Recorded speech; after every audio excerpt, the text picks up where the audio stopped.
तनी ध्यान दे दा हमर जानो तो से कहेला तोहर बाबू।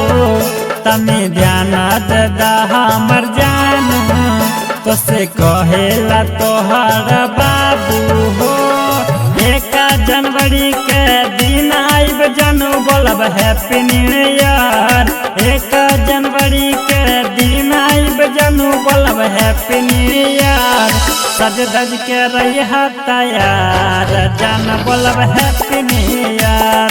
सज धज के रही तैयार जान बोलब हैप्पी न्यू ईयर।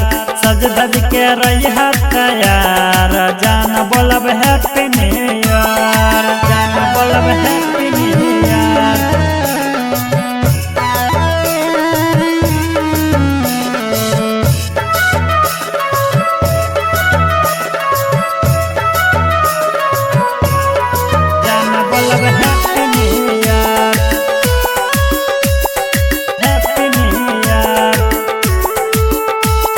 यही से कहतनी रही तू जागल से करे खा।